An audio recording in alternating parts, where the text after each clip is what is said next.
What is Multiversus, and why should you care? Well, first of all, there are three words which will probably prick up the ears of most people. Free to play. Because when a game is free to play, there's no real reason not to be at least a little interested, right?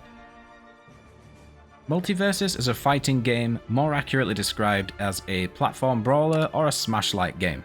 If you've ever played Super Smash, you will instantly know what kind of game this is. If you haven't, here's a really quick rundown of what you do. You pick a character, the enemy picks theirs, and you load into a stage.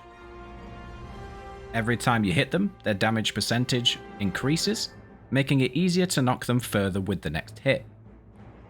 When you manage to knock them out of the stage, they lose a stock or a life. Once either you or they lose all your stocks, the player or players with remaining stocks are the winners. And that is generally how these types of fighting games work. There can sometimes be different types of game modes, but I don't want to go over that now. People generally associate this type of game with Super Smash Bros. And it's very similar to that, but instead of using Nintendo characters, we have Warner Bros. Characters. The current list might not seem long in comparison to Smash, but if you actually look into how many characters Warner Bros. Have in their back pocket, it's pretty scary. Even this image is quite a small selection of the characters that they have, which means in the end we could have a mind-boggling amount of people to choose from. Each character has its own set of moves which are very well styled from their in-show or movie attacks or thought up to fit their style, which means you should always get a unique learning experience with the character, and that should help keep the game fresh. Unless you're a one-trick pony, but if you are, well, that's your loss, I guess. You might be wondering how a game like this could be free to play, and the answer is Battle Pass sales.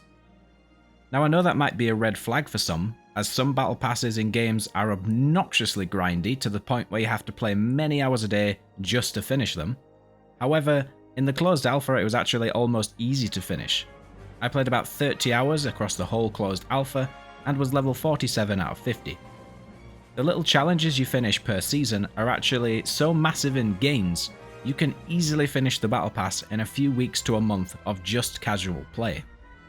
Which is nice to see, as it means more people will probably buy it and support the game, rather than debate if they can finish it in time. Personally, I really like how Multiversus is set up right now. It will draw an audience being multi-platform on PC, PlayStation and Xbox. They also want to bring it to the Switch eventually. It's a free-to-play game with a Battle Pass which doesn't require an insane amount of playtime to unlock decent skins. It's a free-form fighting game where every match will be completely different from the last. And on top of that, there are characters in it that almost everybody born in the last 100 years should know. If you don't know who Jake the Dog is, you should know who Bugs Bunny is, for example. Either that or they live in a very boring beige world of News 24. The only issues I had were a few characters being a bit too strong, and the map design on some maps was a little claustrophobic. But from what I've seen, the devs have already addressed some of this, so I'm cautiously optimistic this could be one of my go-to games for streaming if they keep a steady hand on it. There will be an open beta in July, so I would definitely check it out if you didn't get into the closed beta or are a little bit interested. I will definitely be going back for more. Let me know what you thought of it if you managed to play in the comments, or tell me what characters that you'd like to see in Multiversus. Considering it's free to play and you have nothing to lose by trying it, you should do. And with that, I will see you for the next video.